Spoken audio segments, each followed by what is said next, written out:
La música que compartíamos, Isaac y Nora con El Cuarto de Tula. En la apertura del programa y esta semana venimos hablando de este aniversario, el primer aniversario de ese brutal doble infanticidio que cometió el Estado paraguayo contra dos niñas de 11 años, niñas que decimos nosotros son misioneras, eran misioneras, vivían en misiones y a medida que nos fuimos como enterando de esa historia y conociendo también a la familia, uno va dimensionando la brutalidad de ese hecho y lo que vino después además, ¿no? Está en línea Laura Tafetani, abogada, integrante de la gremial de abogados y abogadas de la Fundación Pelota de Trapo y alguien que nos ayudó muchísimo a dimensionar lo que está pasando en Paraguay y que viene acompañando a la familia Villalba desde hace mucho tiempo. Laura, muy buenos días, ¿cómo estás? Alicia Rivas te saluda desde la radio de la universidad. Hola Alicia, bueno, muchas gracias por este espacio, un saludo muy grande al equipo y a la audiencia.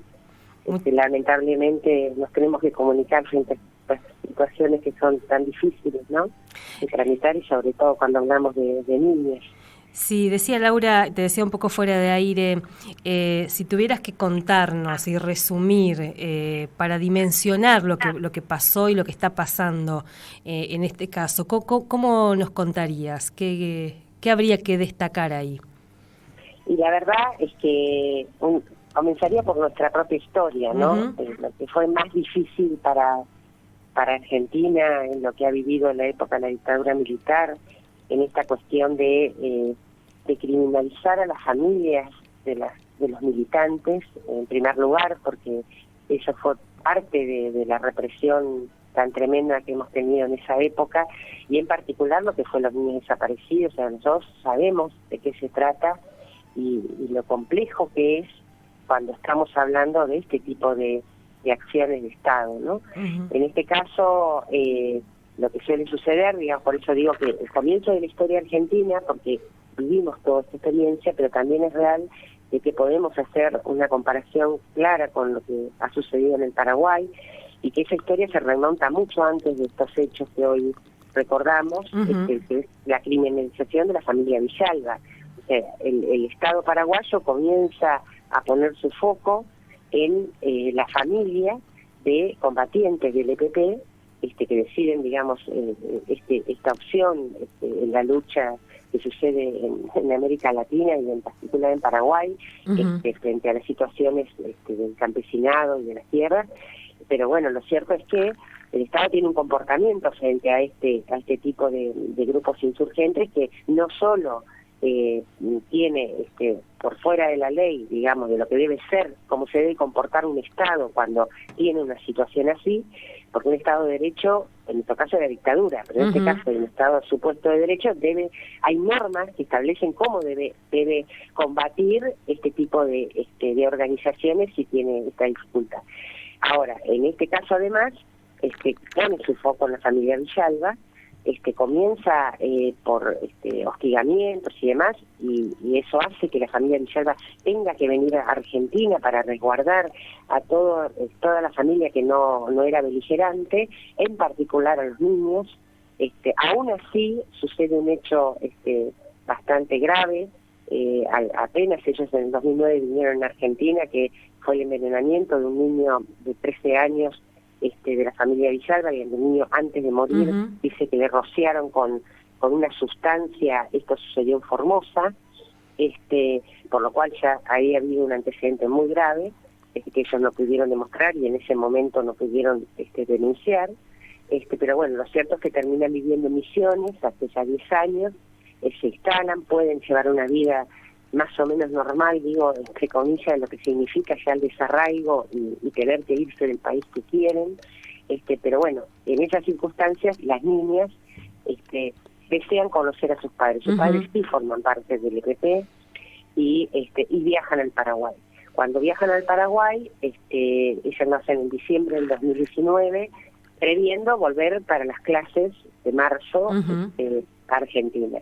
Y les agarra la pandemia, tienen que quedarse allá porque se cierra totalmente la frontera, y estando allá son ubicadas por los servicios de inteligencia del ejército paraguayo. Esto lo dicen ellos, o sea que ellos sabían de la presencia de las niñas en un campamento que estaba armado a ese fin, porque muchos dicen, bueno, pero ¿cómo puede ser que los chicos, bueno, a ver, las chicas no pueden ir a ver a un McDonald's a sus padres, en circunstancias, digamos. Obviamente, ellos previeron tener un campamento en particular con las niñas para poder sostenerlas, porque no podían volver, y esto el ejército lo sabía, y aún así atacó el campamento, que hay, digo, que hay normativas también para esto, está prohibido hacer lo que se hizo, digamos, de poder atacar un campamento cuando hay niños, tienen que buscar otras formas de poder resolver el tema, pero aún así lo hicieron, y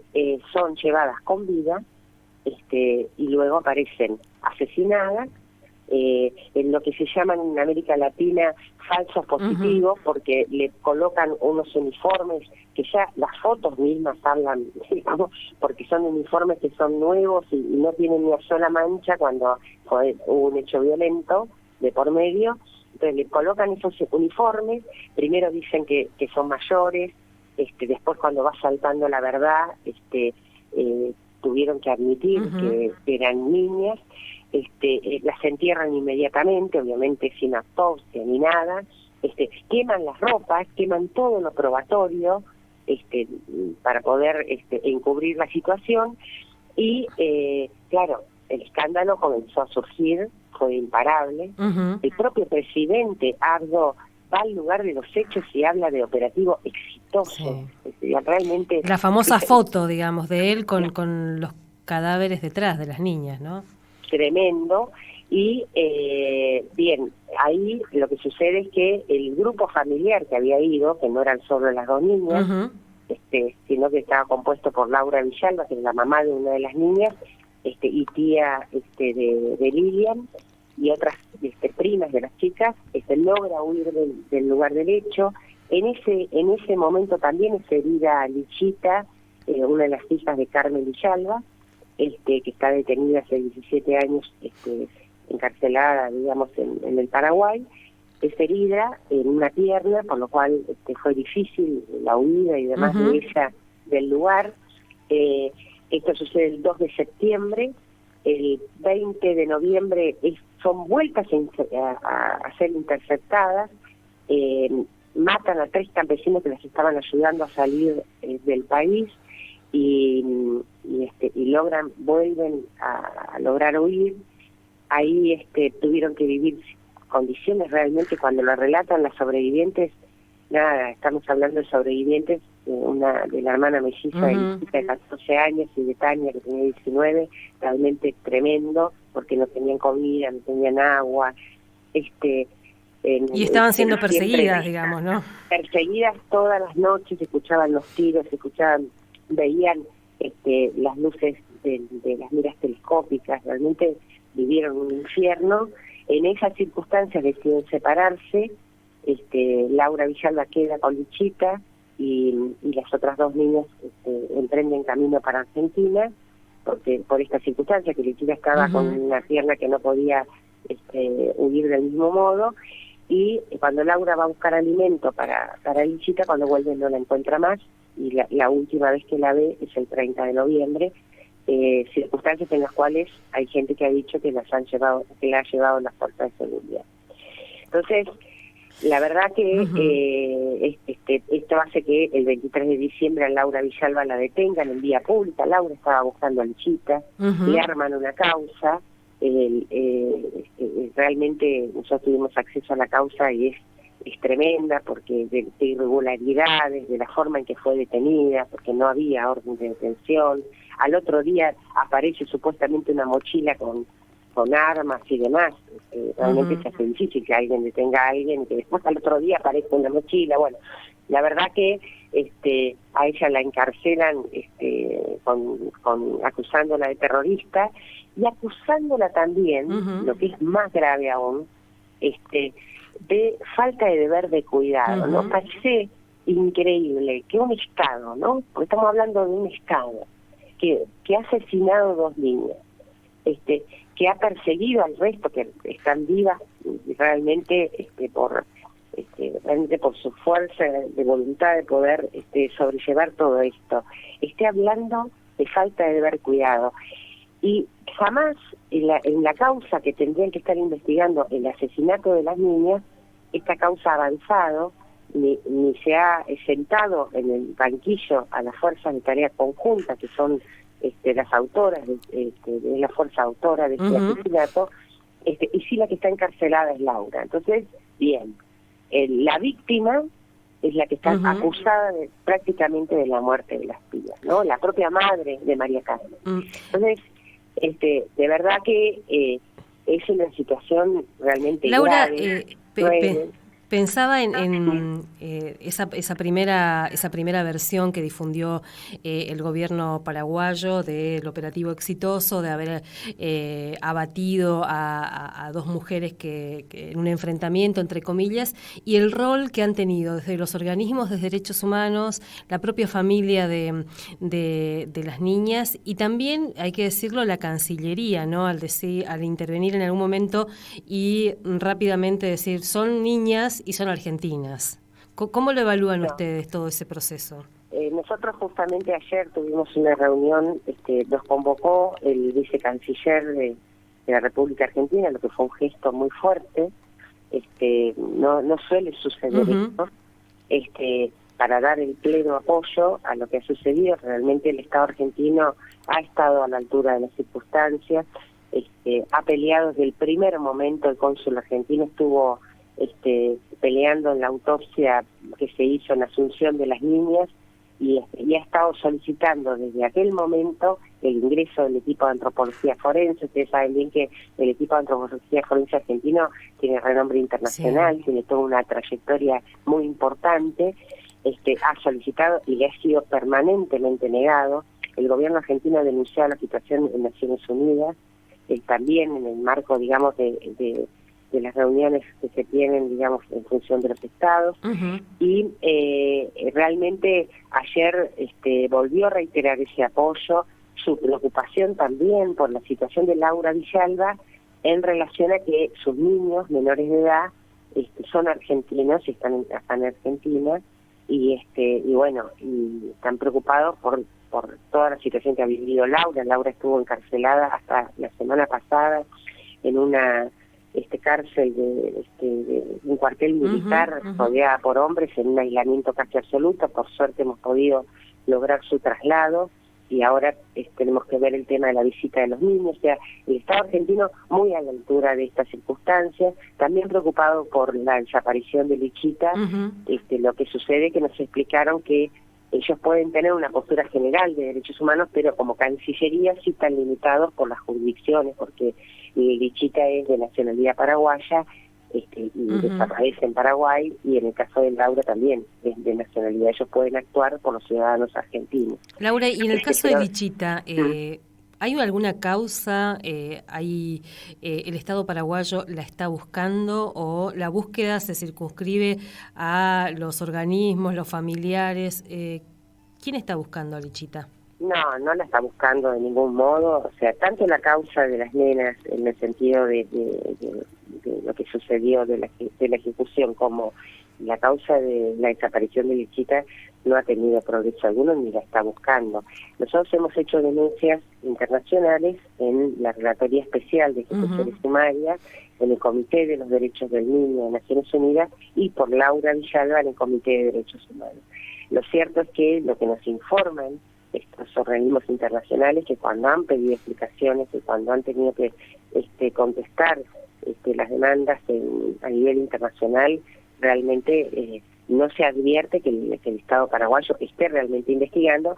Y esto es claro y quedó, creo, también fue a la foto de Abdo yo pondría también la intervención que ha tenido la fiscal general Quiñones en la audiencia pública que se hizo en el Senado, en la que ella habló de que la FTC eran sus compañeros. O sea, la fiscal general que dirige a los fiscales que están investigando esto está diciendo que son compañeros a los que debe investigar, con lo cual queda claro que desde el ámbito de la justicia paraguaya no van a no van a avanzar en tanto la presión internacional permita horadar esto, porque desde la gremial nosotros hicimos esa apreciación, digamos, de que cuando un Estado ya tiene una configuración de terrorismo, y lo aprendimos, vuelvo a Argentina, porque es la experiencia que hemos pasado, lo que cabe es la presión internacional, digamos. Eso es lo que permita después al propio pueblo paraguayo que pueda tener algo de aire en una situación tan opresiva, porque también es cierto, y lo hemos constatado, que los organismos de derechos humanos del Paraguay, organizaciones que han sido muy solidarias, están muy atemorizadas, han sido criminalizadas por cualquier cosa. Vos fíjate que el solo hecho que Adolfo Pérez Esquivel nos acompañara en una de las conferencias que hicimos de prensa, eso le significó que en el Paraguay se diga que él era parte del brazo armado del EPP. O sea, si ya, digo, esas cosas que son realmente ridículas, sucede para el CERPAG de Paraguay, imagínense lo que es estar allá. Pensaba Laura también en el dispositivo mediático de Paraguay y cómo se cuentan estas situaciones, ¿no? Que realmente es muy impresionante si uno mira la prensa paraguaya, cómo ha colaborado con estos procesos de impunidad, digamos, ¿no? Y ha ido corriendo los límites para que una fuerza de tarea como la del FTC pueda actuar con total impunidad.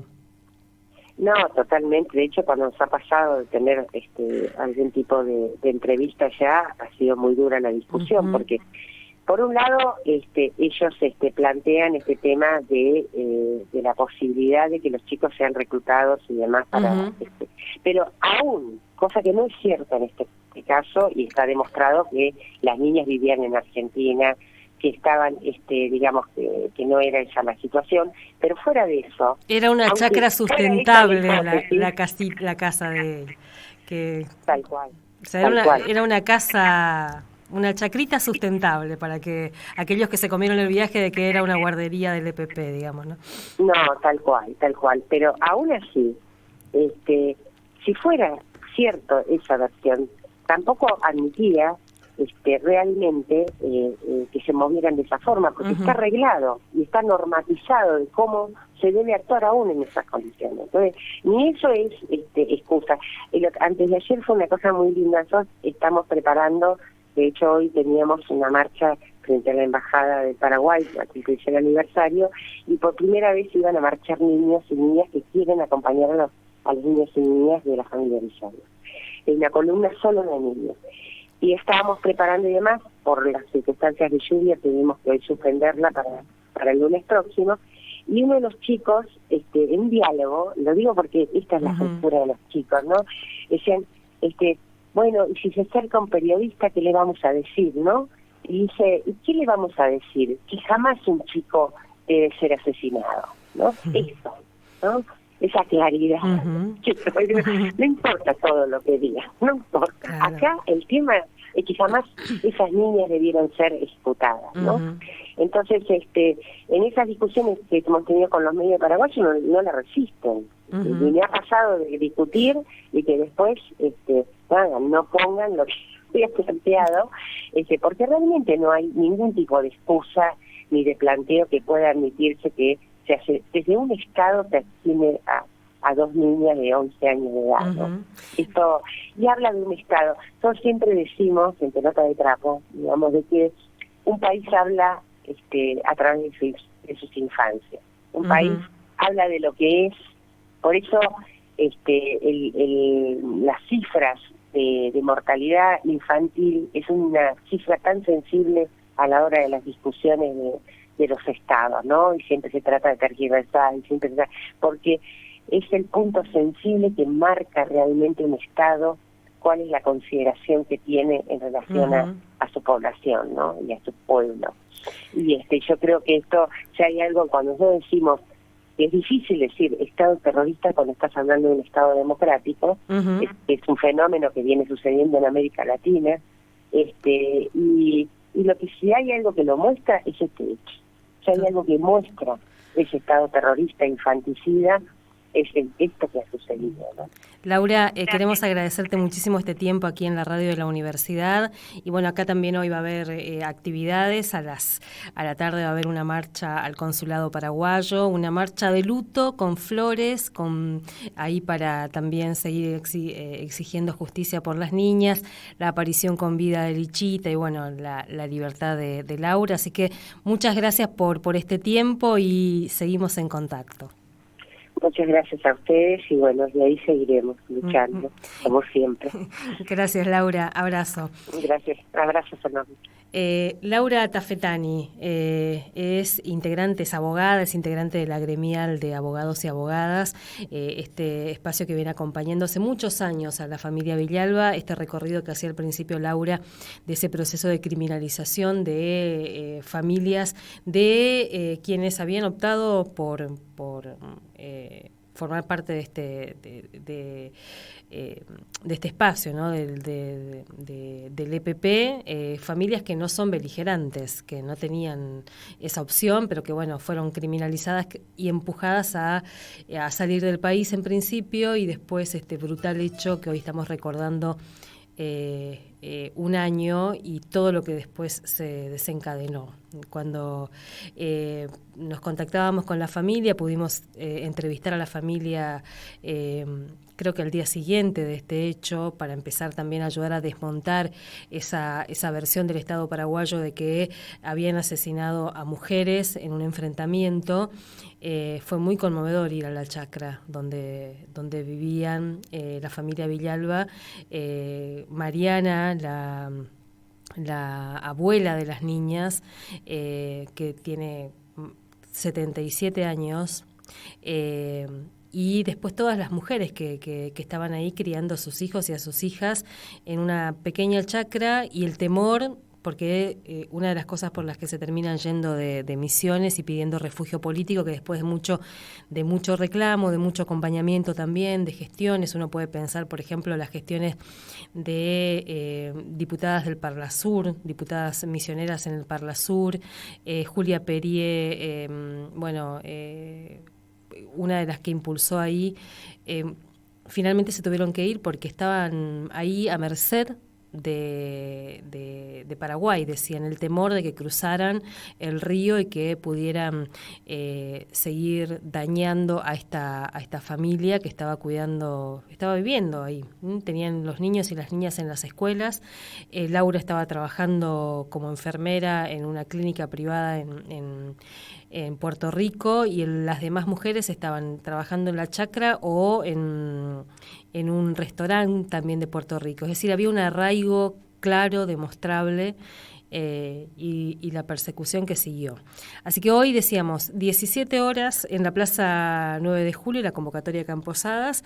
La marcha es una marcha de luto, así que si quieren participar pueden ir con alguna ropa negra, con flores, porque es un poco el símbolo que se eligió para recordar a las niñas.